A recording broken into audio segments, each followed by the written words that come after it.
I'm here in the Lowlands at the Scottish channels. They have been built in 1790s, where they connected the North Sea with the Atlantic, so they could actually ship from coast to coast inland. They're really, really nice. You can go with canoe, you can go with camping boats, there are boat rides for leisure, and there is actually the Falkirk wheel very close to it. It's a ship lifting site where they lift the ship up with a twisting or turning wheel. That's why it's called the Falkirk wheel. 30 meters up in the air, about 100 foot, and very, very spectacular. The only one in the world. And these banks ran through the whole country.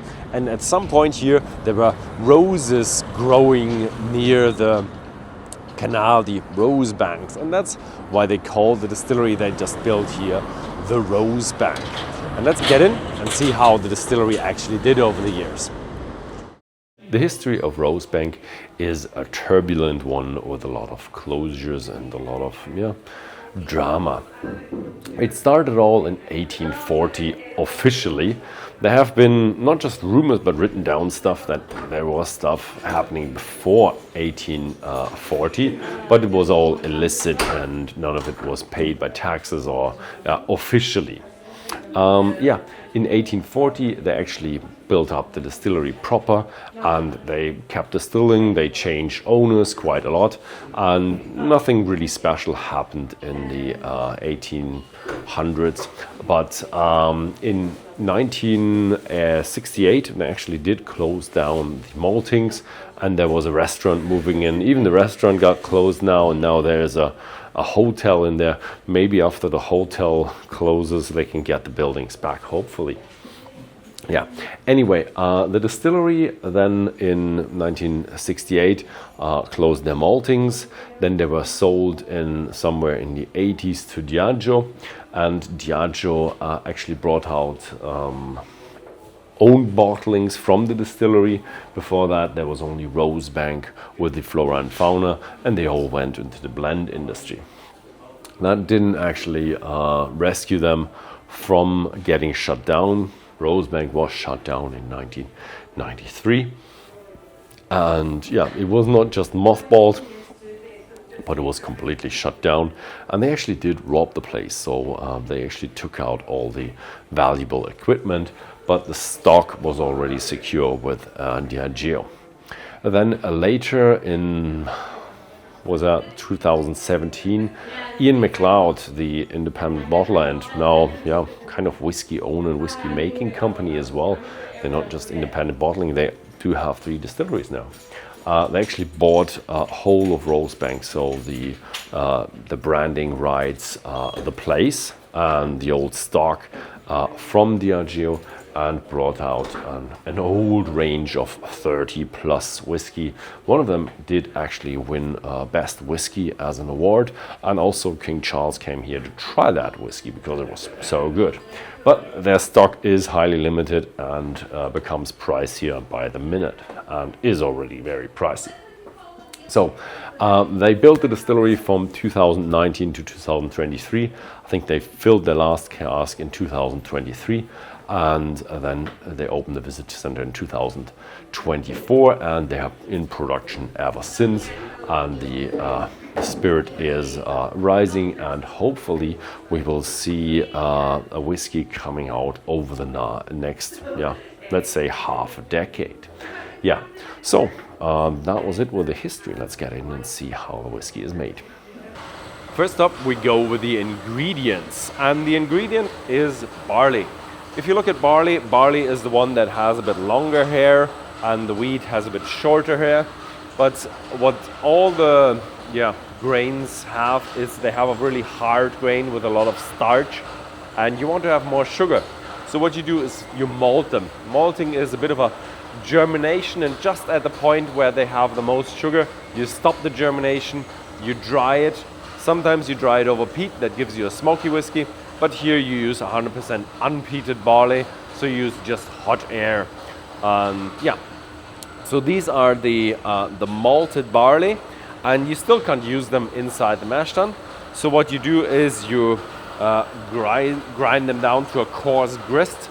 Behind me is the old bobby mill, and that's the only equipment that has been left from the original Rosebank Distillery, because all the other equipment has been stolen over the 20 years of shutdown by thieves. And yeah, only the bobby mill was too heavy, it couldn't be carried away, so they left it here at distillery. Fun fact, they call it the original still, but they didn't have the bobby mill from the very start. They actually got it from in 1936 from the Port Ellen distillery. So it's not their original bobby mill, but it already has 90 years of history for working for Rosebank. After that, you have this coarse grist, and what you do is you want to measure it constantly, because just fine differences in the three ingredients of that grist can have huge effects on your efficiency and also a bit of taste. So what you do is you measure it, you put it up in this box at the very top, here, then you shake it for a few minutes until everything is separated. At the very top you do have your spells, then you have your grits, and in the bottom you have your flour.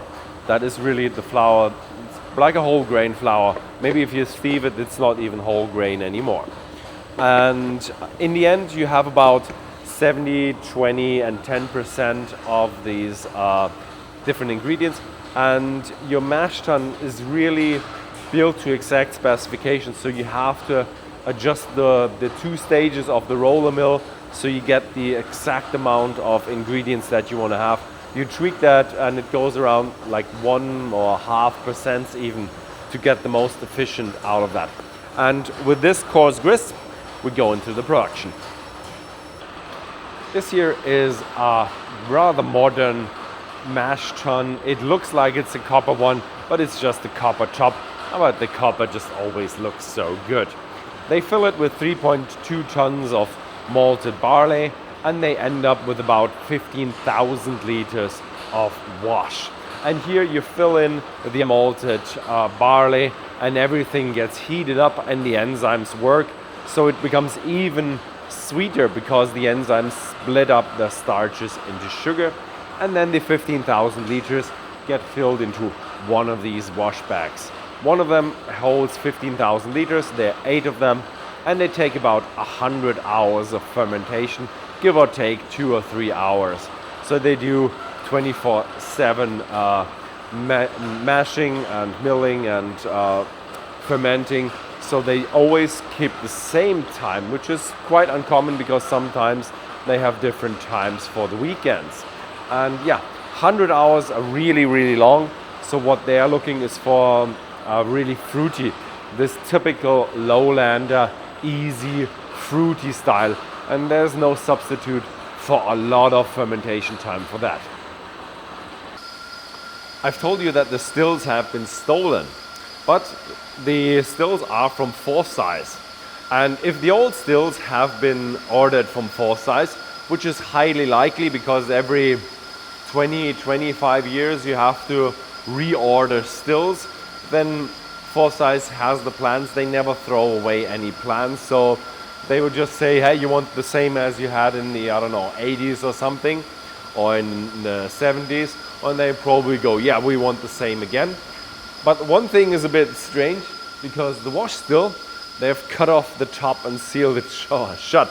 That's probably not because they couldn't fit it in here, but they couldn't fit it into the old Rosebank buildings. So what they did is they said, oh, we like the style from back in the days, we'll do it the same.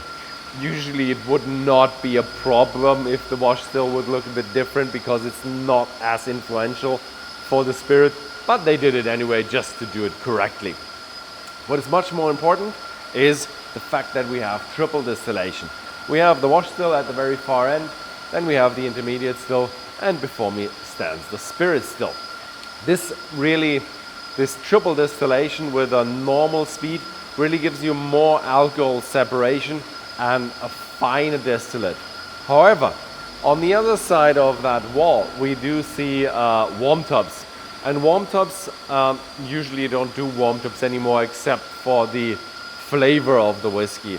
because they are not as efficient as I would say heat exchangers and all these new equipments that conserve heat. So they really do that for the taste of the whiskey. And the warm tops would give you more of an oily and a spicy feeling. What we see right now, we do have triple distillation, long fermentation, so we'd expect a very fruity style and a bit of a oily, spicy note to it. Unfortunately, I haven't had the chance to try the New Make spirit yet, but hopefully I will do that later. The distillery is not that suitable for storing whiskey and maturing whiskey as it is now in the city, and their warehouses, their space is pretty limited.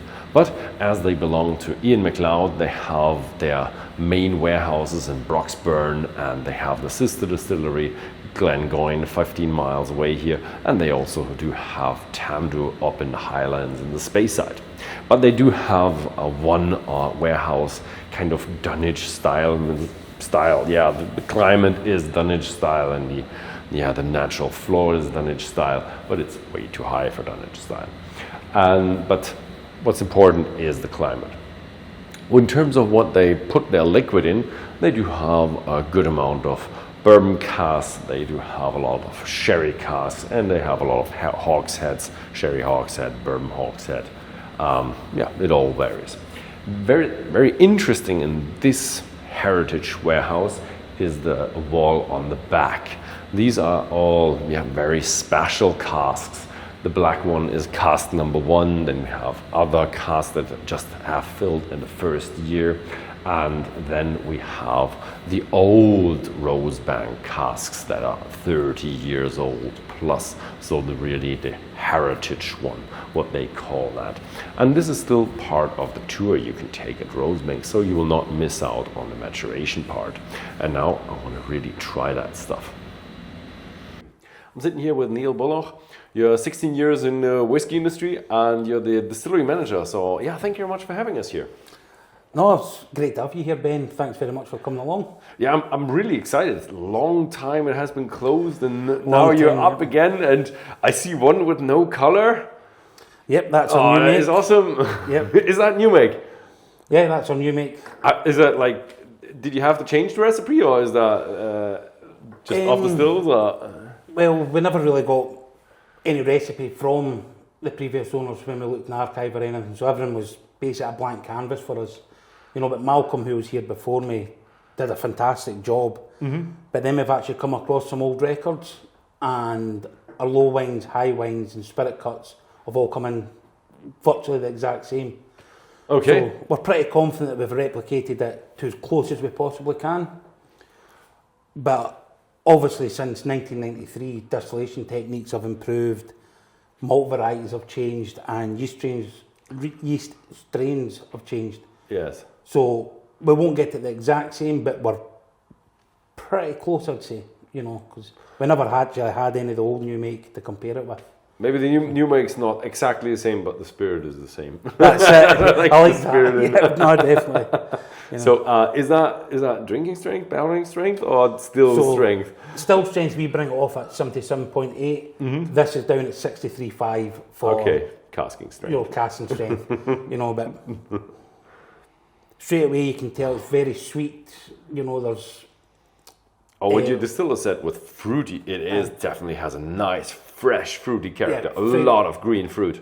Yeah, a lot of floral notes as well in it, you know. Floral free, like a green apple when the apple tree is blooming. Yep. And but you can also tell, even on the nose, you can tell the impact the worm tubs have got to it. Makes it a lot heavier than a traditional Lowland spirit. A little bit of it's not quite like triple distilled, just easy on the nose. It has a bit of is it oiliness, breadiness, maltiness? A little bit of maltiness, yes. And somewhere. But you also get a little hint of mint, just right at the back of it there. I do get something like, I don't know, is it all these baking spices like the anise or the star anise or the allspice or something from that. But you know, way to describe it to me is it's earthy with the weight, but very fruity and floral. You know, a little bit creamy. Yeah, I'll try it.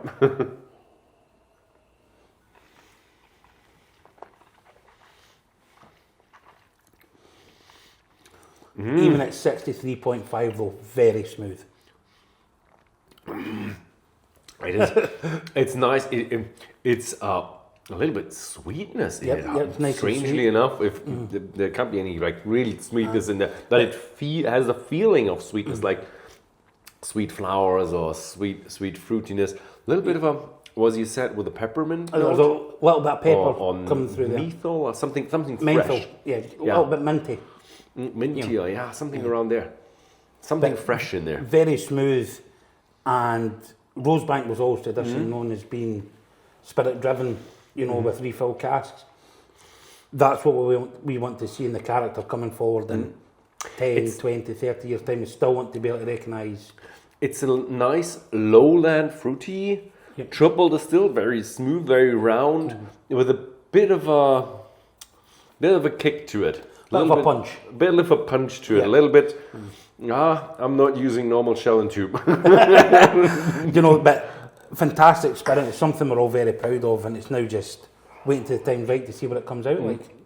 I've just been able to nose a little bit of some matured stuff and the new make, and I think you're already in production for, what is it now, 3-something years? We'll be 3 years on the 18th of July, so we will officially have whiskey come the 18th of July. So is there like a date set, or you just waiting, or?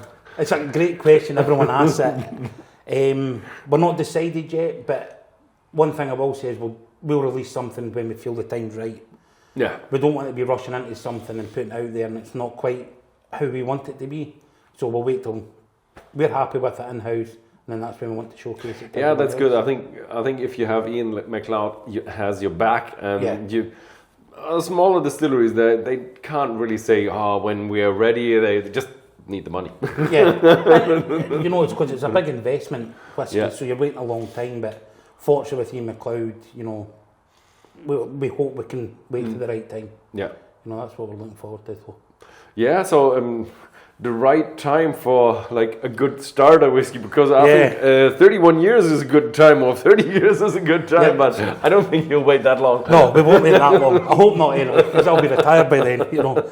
But hopefully, I would like to see, as if the time's right, an 8-year-old as the first release. So that is like the time frame is like 7 to 9, 10, 8, 8. I'd like round about the 8, because I would like to replicate what we did before. Oh, okay. And Old Rosebank was released in 1982 as a single malt at 8 years of age. Mm-hmm. So I just think it'd be a nice fitting story, you know, bringing it back to life and releasing it the same way. Yeah, that sounds cool, but if something better comes along at 6 years... Exactly, you know, it might be 5 years, you know, we might say 5 years. We're really proud of it and release it then. Yeah, never say never. That's it, just time will tell, you know. It's the unknown answer, unfortunately. Yeah, that's the beauty about whiskey, or not the beauty, the big thing for master blenders, like when they come to a cask and like, whoa, what happened to that cask? It's always a bit different. Yeah, exactly. So we'll wait patiently, we won't be hurried, and we'll do what we feel is right for it. Yeah, when the time comes. So, but we still have the old stuff. That is really beautiful. Yeah. So here we've got 3 cracking whiskies here to try with you, Ben, and this was a legacy series that we've got. Mm-hmm. So we started off with the 30-year-old, the 31, and the 32. Nice. So great whiskies here to try for us, and I think we just dive straight into the 30. 30. So what kind of cask and what kind of 30 years old, and is that, what is it, something I've read, something 47%, is that cask strength? It's cask strength. I can't quite mind what the strength is for that. 47 something. 47.8, I think. 48.6. Okay. 48.6. Yeah, the younger years have always not a far bit.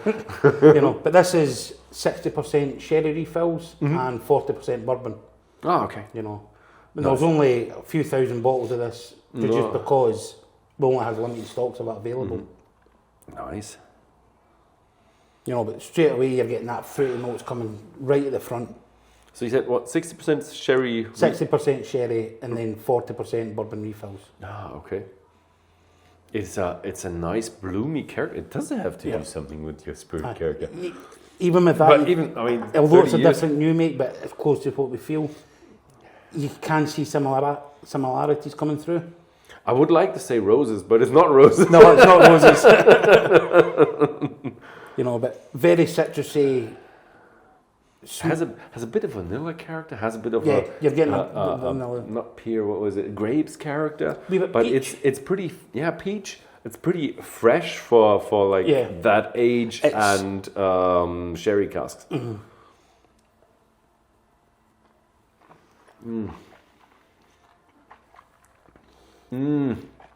You know, but for cask strength, you can tell it's very light and vibrant, you know, on the nose and on the palate. But really starting to get some of those tropical fruits coming through now. It's nice. You feel that it has age. You feel that it's a 30-year-old. You feel the age in it. But it's not that you have all the oxidized fruits. They have a bit of oxidized fruits, but what you said with peach, it really resonated with me. Peach and apricots and a little bit of, not orange. Not orange. Just at the back of the palate, you know, you're getting a little bit of spice. But I'm amazed how much fresh fruitiness and tropical fruitiness I love it. In a 30-year-old. Usually you just go for the dried fruits in the... You get a wee bit of okayness in it as well, but for 30 years of age, it's not overpowering. The finish is really a little bit with oak, filled in oak. Yeah. And these are nice casks. From another question, we have such a lovely day, and I've been outside. Unfortunately, the canal is in renovation. Is that when it's in summer? Are the tourists allowed to come up from the channel with their little small boats, or is there any tours going from Falkirk here? Well, unfortunately, you know, as you say, the canal's closed at the minute for maintenance work. This will probably go on for at least another year. Oh, okay, much renovation. Okay. Yeah, it's quite a big job. It's a £25 million job for all the gates. Okay. Hopefully in time to come, with the wee jetty down there, we'll see some of the barges land and people can come off, get a wee tour, try a whisky. What I would love is to actually have our own barge and do like whisky on the canal. So we could take a wee trip up to the wheel. That would be nice if you take you're at Falkirk, you come up here and then you get some glasses in there and try it, look at the distillery, or just come out. It would need to be a long day. It would take a long day because the Falkirk wheel's only about 1.5 miles away, but it takes about 2.5-3 hours to get up there. Oh, they are really slow. So it's very slow. Just the amount of gates you've got to go through. It's not just the speed, but it's the waiting time and the lifting just for the time. canal to balance out when you get to the gates. Yeah, and the gates are probably slower than the Falkirk wheel. Yeah.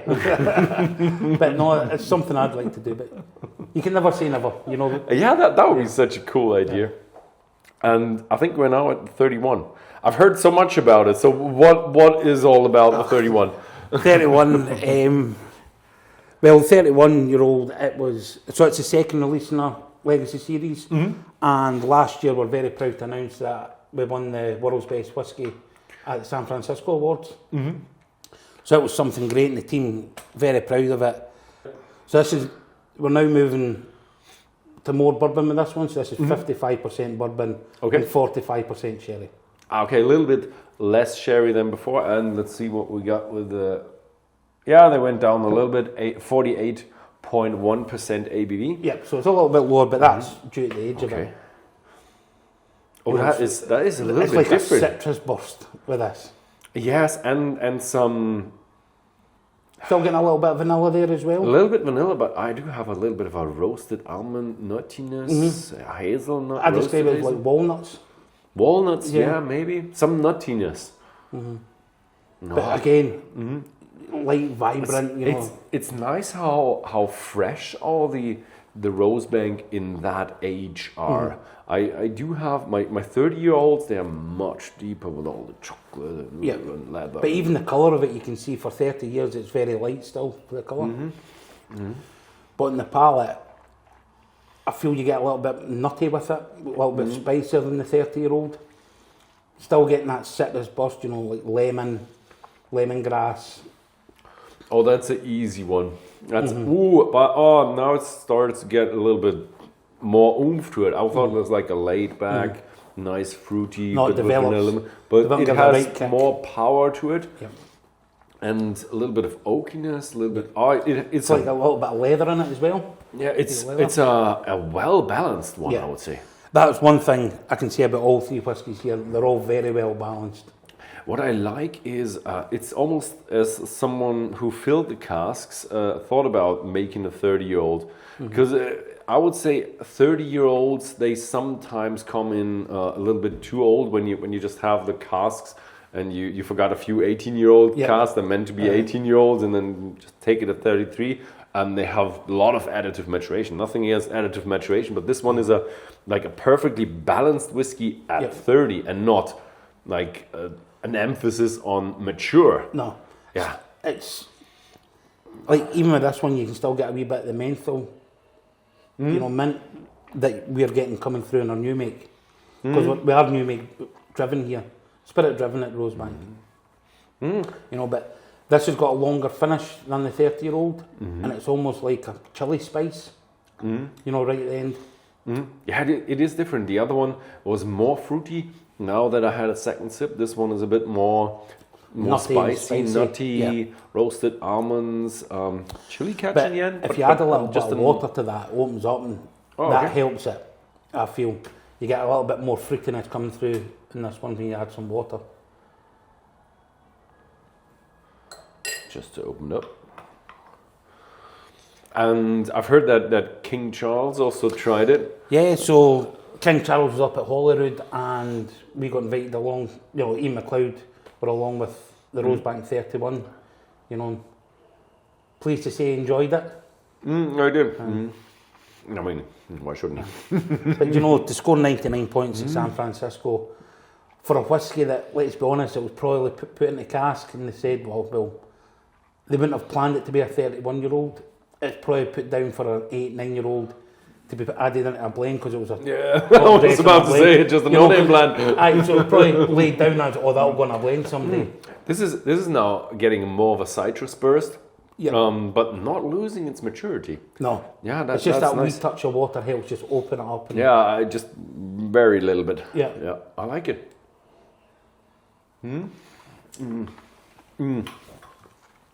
So where did you get these whiskies?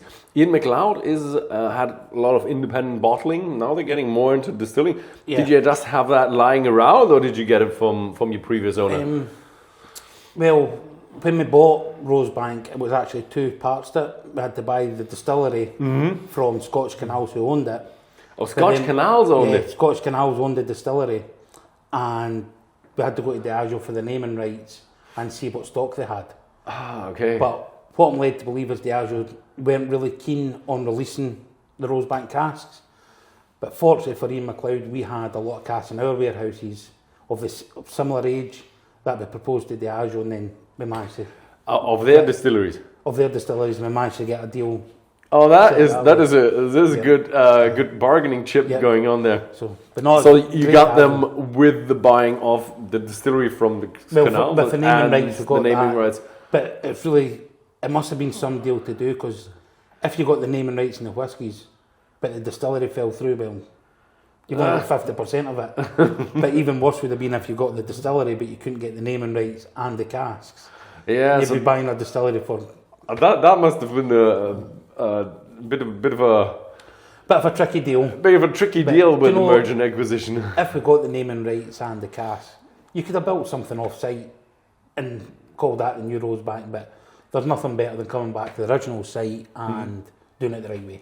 Yeah, definitely. And I like it. I like it that you have them. It's just so cool to show in the distillery, not, we are building it from scratch up again, but we still have the old stuff. Yeah. You've seen the facilities we've got here, so it's been heavy investment, and we plan on doing everything the right way, So we're still at the start of the journey. We'll just keep going the way we're going. Okay. So did you send the last one to the San Francisco Awards as well, or? Yes. Or was it just the 31? I actually did an interview with a guy last week who was on the panel at San Francisco, and he informed me that the 32-year-old scored 99 points, just like the 31 did. Okay. Aye, so it scored the same points. So we've got the first, and in my mind, we've got the second best whisky as well now. Oh, nice. Yep, so both scoring 99 points. I've got to admit, for my palate, I do prefer the 32-year-old. Yeah, I mean, it's always subjective. It's hard to put numbers on the whiskey, how good they are. Yep. But, I mean, these competitions, they have to do that, and they do it sometimes I quite do well. find it strange, though, because I quite like a sherry cask whisky, where this 32-year-old, it's 95% bourbon refill and only 5% sherry.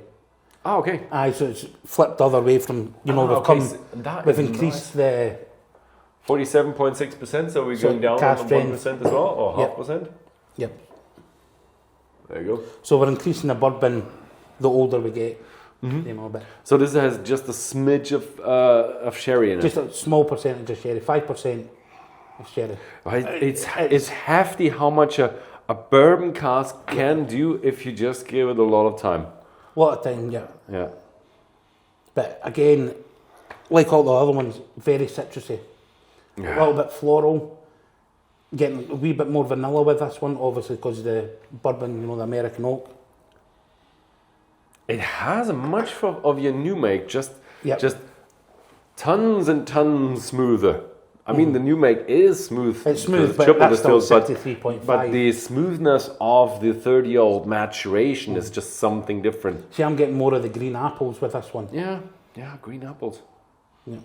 And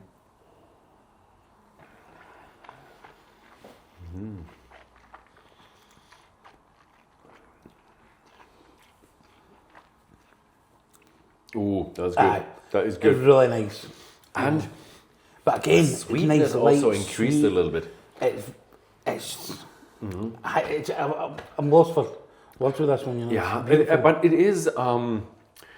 This one is a bit more savory, or like a little bit of a umami, a little bit of a bready, a little bit oaky Banana touch. bread. Yeah, Okay. banana bread Yeah. with a little bit of that green apple. A little That's bit nice of conversation. like butterscotch. Yeah, I get a little bit of butterscotch with it. like a little bit of a cookie thing going on, or bready cookie thing. Like at the beginning, it was a little bit more spicy. I would have wanted to say gingerbread. Now it's more cookie. It's not a hot spice though, it's just a little touch of spice in it. But even with the finish in it, it's long, it develops. And the best way to describe the finish with that is, I want more. That's how I describe that one. Always makes me want to go back for more. That is really nice. They're all three cracking whiskies, but the 32, I just think, Yeah, unfortunately, they're pretty rare. very rare. There was only 3,500 bottles of the 32-year-old. I mean, in the 50s or 60s, probably we'll see more of that stuff. But, I mean, that's a long time to see. But it's great getting an award for the 31-year-old, the world's best whiskey at San Francisco. But there's added pressure to that. Yeah. Because now the board and my boss Robbie will be looking at me and used to come and saying, well, we want another world's best whiskey. So there is a bit of pressure there because it is all spirit driven at Rosebank.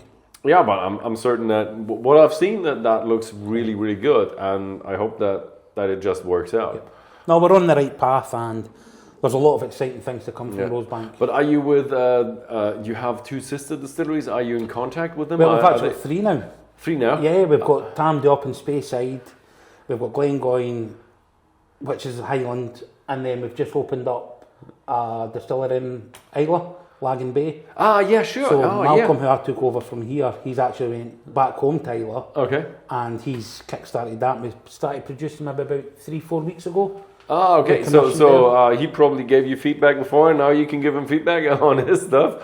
Well, fortunately, I was actually in head office last week for a meeting, and the blending team had just received the new make from Lagan Bay. Okay. And very impressed. So that'll be the first peated in our portfolio of distilleries. Nice. Yeah, I'm looking forward to that as well. Yep. So I think you might see it, in my personal opinion, you might see a Lagan Bay malt out before a Rosebank. Yeah, the peaty stuff is comes along a bit usually, quicker. it comes nicer when it's younger as the non-peaty stuff. Yeah. So it might be. Aye. So Neil, that was really lovely. No, brilliant to have you here, Ben, and please come back. Thank you very much for showing us everything that we've seen today, and for the lovely tasting. And Yeah, thank you very much for watching. And if you found this video interesting, have a look at Whisky.com and Whisky.de. You can actually get the heritage editions still at our website, but I'm not quite sure how long they will last. So thank you very much for watching, and see you next time.